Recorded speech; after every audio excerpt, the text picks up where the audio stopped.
Welcome back my channel Simhamma sweet class life.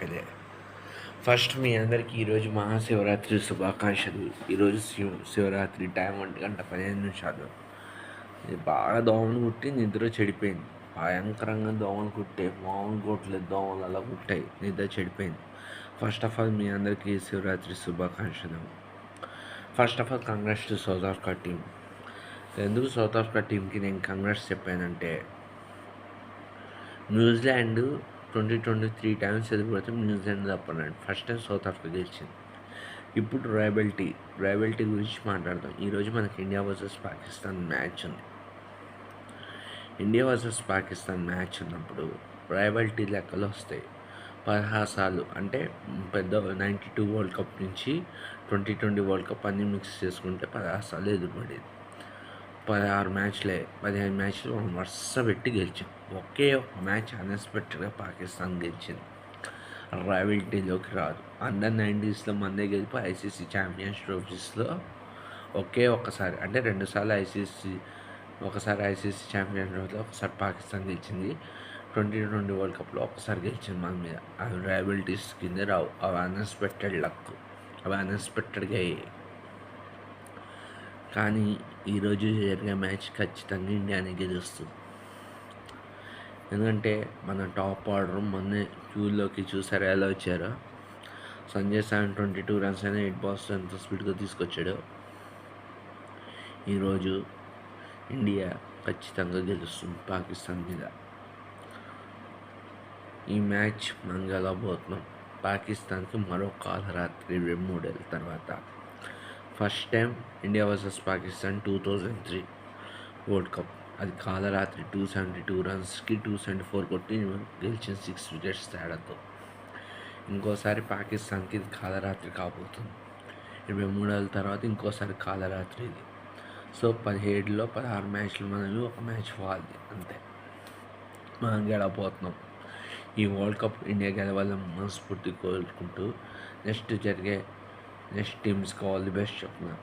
మ్యాచ్ని చూడండి, encourage చేయండి. నేను ఈరోజు మ్యాచ్ చూసి ఎట్టి పరిస్థితుల్లో సౌత్ ఆఫ్రికా గెలవాలనుకున్నా. కానీ చిన్న టీమ్స్ పెద్ద టీమ్స్తో ఆడినా చిన్న టీమ్స్ చాలా టఫ్ ఫైట్ ఇస్తున్నాయి. అలాంటి ఇలాంటి టఫ్ ఫైట్ ఇవ్వట్లేదు, అలా ఇస్తున్నారు టఫ్ ఫైట్. ఇంకోటి మోసం చేయకండి, పైకి మంచి వాళ్ళగా నటికండి, యాదో గొప్పలు చెప్పుకోకండి. అది ఎవరికి మంచిది కాదు.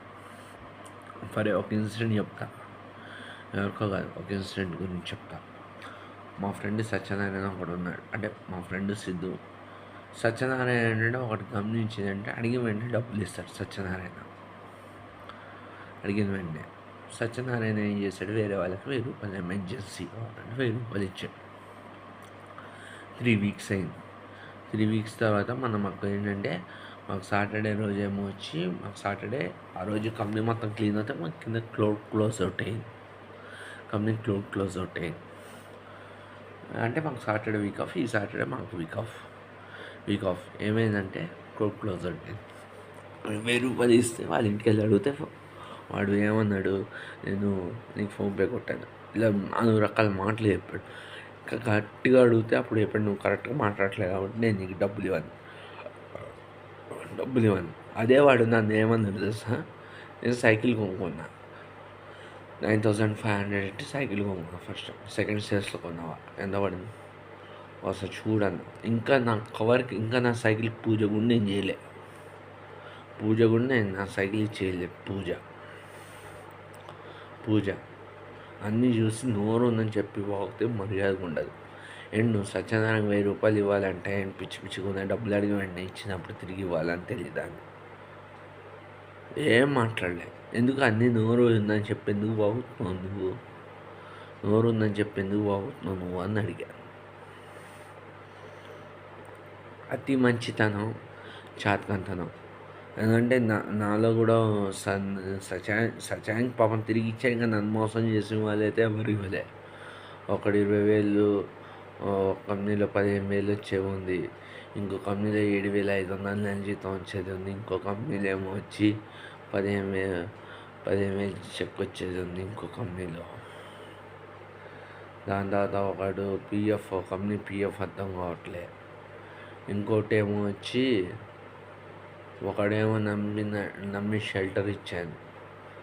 వాడు మనం గట్టిగా చేసుకున్న 500 మంది అని చెప్పి ఇప్పుడు నేను హాస్టల్లో లేను, నీవి కూడా క్లియరెన్స్ చేస్తాను, చూపిస్తాను చూపెట్టాను. ఒప్పుకున్నాడు.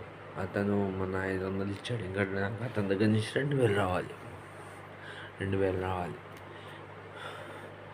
అవసరానికి సహాయం చేస్తాం, తిరిగి పెట్టుకోమాడు. ఎంత నీచంగా దిగజేస్తారంటే అలాంటి వాళ్ళు. అలా పైన దేవుడు అందరినీ చూస్తూ ఉంటాడండి. దేవుడు మనం అనుకోవడానికి వీల్లేదు, దేవుడు చూస్తాడు. నా జీవితంలో ఒక ఇన్సిడెంట్ నిజమైంది. ఒక ఇన్సిడెంట్ 4 ఇన్సిడెంట్స్ నా జీవితంలో నిజాలే. ఎలా చెప్పినా నుంచి వీడియో సిరీస్తో జాబ్ వేయించా. ఎగ్జాక్ట్ 5 years తర్వాత ఫోన్ ఒకటి దగ్గర నుంచి అన్నా ఓపెన్ అడే నెక్స్ట్ హెచ్ఆర్ ఫోన్ చేస్తాను. ఒకటే మాట, 120 మందిని పీకేసింది కంపెనీ. ఆ 20 మంది స్టాఫ్, మిగతా 20 మంది ఉన్నారు. 20 మంది ఎవరో ముందు తెలుసా? ఆడ పనిచేసే కొలీగ్స్ ఉంటారా, వాళ్ళ డిఫరెన్స్తో ఆపారు అంతే. 120 మందిని పీకేసింది కంపెనీ. అప్పుడు చెప్పాడు, ఎవరు నాన్న చేసిపోయాడు రా, నువ్వే కదరా దిక్కు. నేను దిక్కైతే ఎలా? కాలేజ్ బుక్లో సర్టిఫికేట్స్ పెట్టుకున్నప్పుడు బయటకు వచ్చి కాలేజ్ వరకు పనికొస్తే జాబ్కి పనికిరావు. పైన దేవుడు అందరినీ అన్నీ చూస్తూ ఉంటాడు. దేవుడు మనం అనుకుంటాం కానీ అనుకున్నంత దేవుడు ఎవరిని మోసం చేయడు. మనం ఒకరిని మోసపోతే అంతకు 1000 రెట్లు మోసం వాడికి వస్తుంది. వీడియో నచ్చితే లైక్ చేయండి, సపోర్ట్ చేయండి, ఛానల్ సబ్స్క్రైబ్ చేసుకోండి. ఎవరికి నమ్మి షూటీ సంతకాలు మాత్రం పెట్టద్దు. సర్వే జన సుఖనవంతు, సర్వేశ్వర సుఖనవంతు. మహాశివరాత్రి శుభాకాంక్షలు మీ అందరికీ. ఈ శివరాత్రి నుంచి వచ్చే శివరాత్రి కల్లా మీ అందరు విజయం పెట్టే కాలం కోరుకున్నా. అందరూ బాగున్నది, అందరూ చదవకుండా. బయట టూర్స్ ఎక్కువగా వేయకండి. వేస్తే 1 year 2 years కలిపి ఒక టూర్ వేయండి. బయట ఫుడ్ కూడా మ్యాక్సిమం అవాయిడ్ చేయడానికి ట్రై చేయండి. 1 year every 2 months 3 monthsకి ఒకసారి బయట ఫుడ్ తినండి. ఎందుకంటే బయట ఫుడ్ తింటే జంక్ ఫుడ్ క్యాన్సర్కి దారి తీసే హెవీగా ఉన్నాయి. Stomach cancer, body digestion cancers. అందుకు ఒకళ్ళ ఇంట్లో కష్టం వచ్చి పక్క వాళ్ళ ఇంట్లో రాకూడదు అంటే అదే జీవితం. నేను ఎవరిని కించపరచట్లే, ఎవరిని అవమానించట్లే ఈ వీడియో చేయడానికి. నన్ను ఇంకోలాగా తీసుకోకండి. రాజ్యాంగం నాకు ఇచ్చిన హక్కుతో ఈ వీడియో చేస్తున్నాను. బయట జంక్ ఫుడ్ అనేది మ్యాక్సిమం దూరం పెట్టండి. చాలా హెల్తీగా ఉండండి. అందులో ఎవరిని నమ్మి మోసపోవద్దు. ఎవరికి అన్నెసెసరీ కాల్ చేయదు. తల్లిదండ్రులను ప్రేమిద్దాం, తల్లిదండ్రులు చెప్పినట్టు విందాం. Thank you very much. శుభ కేర్.